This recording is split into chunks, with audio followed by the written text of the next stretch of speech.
Recording this computer. Hi, my name is Isabella Gandolf, and I am in English 110 section 50Q. And my research question for the sunflower is, how did Hitler rise to power? So, a big takeaway I had from the sunflower obviously was how did Hitler rise to power, but I think it's also important to know how, average citizens were convinced to join the Nazi regime because, I know these high level SS officers, their stories are important to hear about, like, the atrocities and the advantages they personally had with being in it and how they got to these high level positions and what they were able to do with them. But that wouldn't have been possible without average citizens consent and direct action in it. Like, it took the whole country to do this, not just Hitler and his close circle. So it's important to know key events leading up to World War II because ultimately there were a series of events that basically allowed Hitler to take advantage of and consolidate his power. So obviously, first we have World War I, and World War I was special in negative terms, to say the least. It was unlike the world has ever seen before, with terrifying new technologies that took millions of military and civilian lives. The world can really never go back. You have poison gas being utilized. You had trench warfare that lasted so long on, the Western Front between Germany and France. You have airplanes being used for the first time in war. And you just have like heavy artillery, like the machine gun was invented that basically prevented any moving from the trenches. It was definitely a turning point in military history. So Germany was one of many countries in this war. As you know, it was a world war. And they mainly were fighting France on the Western Front, Russia on the Eastern Front, and had an impressive navy. And ultimately, the navy is kind of what helped bring America into World War One. As you know, they were attacking our merchant ships. Germany's U-boats were, and we were technically supplying the British, so we weren't impartial. But at that time, we were impartial, meaning we didn't send troops. But while Germany was just one of many countries in the Central Power, they received a lot of the blame for the war, even though it wasn't them who started it. Um, so you have the Treaty of Versailles. So the treaty was signed in 1919 and was a huge blow to Germany, who we also have to remember did suffer casualties during this war as well. Um, and so there are a few main terms of the treaty to point out and how it affected Germany. So first, Germany had to surrender um, most of its territories to the League of Nations, and about seven territories were given to other countries like Poland, France, Czechoslovakia, etc. Other cities and territories were, if they weren't given up, they were often occupied by other countries' militaries, which you can imagine what a blow that was to its citizens and the resentment it could have set in. And Germany had to pay a huge fine. So, on the PowerPoint, I offer, what today's equivalency of that amount they owed was. And there was a ban of union of Germany and Austria, and Austria-Hungary was one of the other Central Powers. And so, Austria and Hungary they were disbanded along with the Ottoman Empire. And so Austria was not allowed to, be absorbed into Germany. And I think that's also a key thing to point out with these territories being lost. That this was a huge economic part of Germany that was being taken away. So in addition to having these huge fines, you also have a lot of your economic opportunity to, possibly repay these fines in the future. So Germany was really, stuck between a hard place and a sharp object in a hard place. So I added a political cartoon that kind of, emphasizes, and this was made a while ago too. So, the pill being swallowed is the peace terms, and the hand holding it is some of the allies, and some of the League of Nation leaders basically forcing them to swallow it. And Germany had to accept all blame and guilt for the war. Again, even though they technically weren't the ones who fired first. Um, in addition, they had high military and political leaders put on trial, which was a blow to their government and kind of an embarrassment as well. They had huge limitations on their army, so Germany could not have more than 100,000 men at a time in the military. And so there was a huge decrease from once having 13 million men. That's a lot of people employed.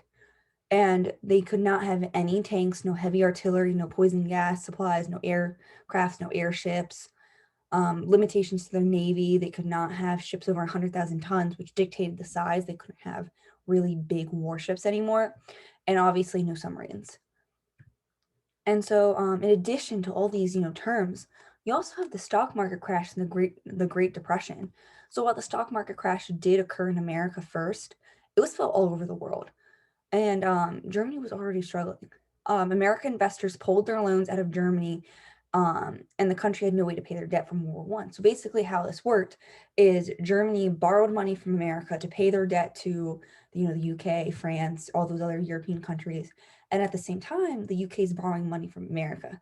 So it's like a lot of and a big problem with this is people were buying things with credit, so like they didn't really have real cash in this cash flow, so it was kind of like artificial, and it was being asked for a disaster. I'm not an economic major, but there were definitely, signs that something was going to happen.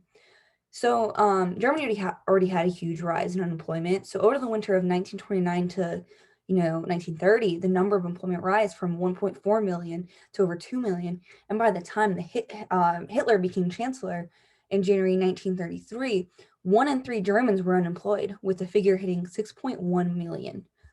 So this picture is actually pretty famous. I bet some of you have seen it in your history books, but it's children playing with hyperinflated currency during the Weimar Republic, and shows the already existing economic problems in 1922. I mean, these are stacks of cash that are worthless. I mean, the amount of money it costs to like buy bread was like more than 10 times, what the normal price should be. And, you can't just print money out of nowhere. It has to be based off of something. And so it was pretty, again, artificial. I'm using that word a lot. And so you have the Nazi Party. So it was founded in 1919, right after the treaty was signed. Most Germans were not happy, and especially to point out, German veterans were not happy. They really did feel like they could have won the war if it wasn't for the politicians, who signed the treaty. And I think it's important to point out that there was distrust with the government existing. And so it was first founded as the Germans Workers' Party. The group promoted German pride, or, again, this idea of, hey, we could have won the war, we're Germans, and anti-Semitism, and expressed dissatisfaction with the terms of the Treaty of Versailles. So Hitler didn't join the party till a little bit after this, but he wasn't a founding member. And so like these feelings existed, and he was able to capitalize on them. So he emerged as a very charismatic public speaker, and began attracting new members with speeches while blaming Jews and Marxists for Germany's problems, and exposing extreme nationalism, the concept of an Iranian master race. So Marxists are basically Russians, and so Germany fought Russia on the Eastern Front. So there was already hate for the Russians, and there was hate for this ideology as well. And then I know a lot of the Jewish hate, in addition from anti-Semitism being a historical thing, a lot of people felt like the Jews were able to profit off of Germany losing the war, which there's not any substantial evidence for that, but that was a big belief during this time. And it was heavy encouraged by propaganda. So I mean, you have 6.1 million Germans unemployed, and people were advertising that these Jewish business owners were able to profit off of their suffering. It was definitely a way to keep cultivating hate from this population. So in 1921, he assumed leadership of the organization, which by then had been renamed to the National Socialist German Workers, so basically the Nazi Party. And so here's how Hitler basically consolidated his power. So here's a timeline of his political life. So he was born in Austria. He joins the German army in 1914. He was a World War I veteran, which helped his popularity. So World War I ends. Hitler joins the German party in 1919. He becomes chairman of the party, which is renamed Nationalistic Socialist German Workers' Party. So in 1923, Hitler stages a failed coup of the government. I think this is a very key event because this was almost Germany's red flag. Hey, let's take a step back. We're falling apart at the seams. internal struggles are often worse than external ones. You know, sometimes, you can get the country to rally from a external trouble, but an internal one often, splinters, the stability of the state. So, Hitler has a very light jail sentence, which I think was definitely like mistake number one. Like 5 months is nothing. And so he wrote his book, it's pretty famous. It basically laid out everything he had planned for Germany, and even the extermination of the Jews was written right there. And so he basically, basically was again a leader in this Nazi party, and the popularity grew where it's the second largest party in Germany. And so he ran for chancellor, lost, but got like 30% of the votes. So the chancellor who did won gave Hitler more power because he thought that popularity would rub onto him. Well, I believe he gets sick, and there's an attack on one of the government buildings, a big fire. They blame a Jew. Hitler, becomes chancellor. He introduces censorship laws, civil liberties are ending, specific laws to target civil liberties. And he passes the Enabling Act and basically was able to allow himself to be dictator for 4 years. He ran this through a government first. Like, this wasn't a coup. He realized a coup didn't work, was able to actually get in the government, be an elected official, and took advantage of the situation. And so he merges the post of chancellor and president. And yeah, I mean, you can see in 4 years, he gained all that power fairly quickly. And so we also enter another problem. So as time goes on and as World War I is more, in the past, you have a problem of people dying out and like their stories not getting told. So you have the problem of the vanishing story. And, a big point of this is, we are losing Holocaust survivor stories. And while that is extremely important, we're also losing stories of people in all levels of the Nazi regime. And these stories aren't really told. Like, it's important to know how people were consented to the Nazi regime or manipulated into the Nazi regime, and to understand what their roles were in all levels of it, because again, it took all of Germany to really allow this to happen. And it's also a chilling reminder that ordinary citizens, not monsters, made the Nazi regime and ultimately the systematic killings of millions of people. It's also important to point out that these ordinary citizens who were a part of these terrible crimes were able to enter society and effectively move on from their past with just like skeletons in their closet that were never revealed. And I'm not saying that every single one of these committed, terrible war crimes, but I mean, it's interesting to know how like all these like basically how the bureaucracy worked and allowed things to happen. And so the act of recovering these voices sheds light on the consent and conformity under the swastika, and enabling us to ask new questions about responsibility, blame, and manipulation. Like, how much of this was up to the citizens and their responsibility to, make sure they allow their state to be stable, not just the government. And how much can you actually blame yourself for? And like, how much was governmental manipulation, or how much were people actually deeply believing some of these thoughts? So you also have the story of Robert uh, Graysinger, which I found out to be a very interesting read from a Times article, but it's also a book. So basically in 2011, papers belonging to one Robert Greisinger, I'm sorry, I'm butchering the name. I am not good at names at all. Were discovered on accident containing info from the Nazis. So basically, they were found in an armchair by accident from someone who bought it from his daughter, I believe. So, very much a mystery. And so this author basically found it from a professor, thought it was extremely interesting, and spent 5 years trying to discover who he was, what his job was, and like what these papers were. So what he found out was Robert was a lawyer who was an SS member working for uh, Nazi occupied Paraguay, my bad, and an SS official who was not mentioned in any books on occupied Paraguay or anywhere online.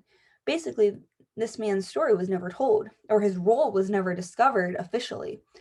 And I think it's also important to know that his father was an American. but he was raised in Germany. And so he was not even a Nazi party member at the beginning of 1933. Yet within a year, he had joined a host of Nazi organizations, including the SS, as a channel for career advancement. Basically, this shows that the pathway for German citizens to Nazism wasn't set in stone, but but it's frightening how quickly these people adjusted to it. I mean, this man completely changed his thought process within less than a year and completely adopted it to his own advantage. And it's just fascinating because, you don't always learn about, this side of history and of like how were people conform to this. Like, as we know in the Sunflower, there's a Hitler Youth program to try to set this up as a generational standpoint where this is being constantly taught to the next generation. What about the people who are actively living it and kind of had a choice? Like kids, are often forced into things by their parents, but who is forcing their parents? That's the deeper issue. So why is this important? So Nazi Germany didn't arise from nowhere, and democracy has the political potential to be extremely fragile. So it's the citizens' duty, in addition to the government, to be vigilant and preserve liberty generation after generation. I mean, democracy can shatter with one generation. Like, it doesn't matter what the generation before you or the generation after you could do. It's your job in the moment, in the present, to make sure you're being a good citizen. And that means, voting every year, understanding what bills are up, understanding, who you're voting for. Policy standpoints are not necessarily party lines, but, the actual laws that could be written. And, as their constituents, we have the power to vote some of these people out if we truly don't agree with what they're doing. But, representatives also have the power to, take away liberty if we're not, vigilant. If they think they have no consequence for their actions, they're gonna, keep pushing the boundaries till, we do something. So there's also a rising problem in extremism in America. So while America is not the only country to see a rise in domestic extremism, countries like UK, Poland, Germany, France, etc., are all seeing this. It should definitely matter personally to everyone.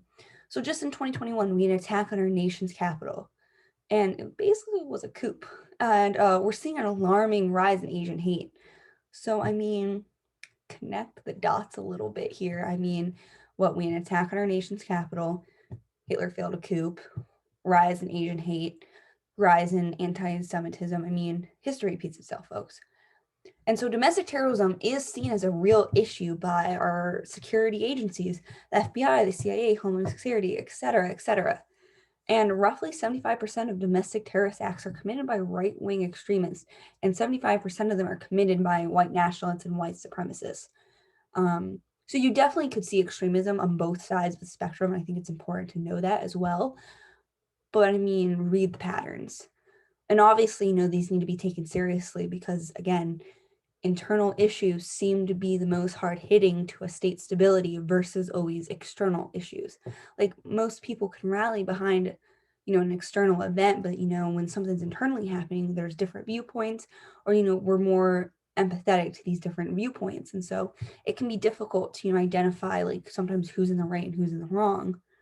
And it's important to educate yourself on these issues because, again, I mean, when it happens here, it's directly affecting each and every single one of us. So, here are my references for what sources I used, where I got the pictures from, and, definitely encourage you to, do more research and, keep reading about it. And yeah, thank you for listening to my presentation. Appreciate it.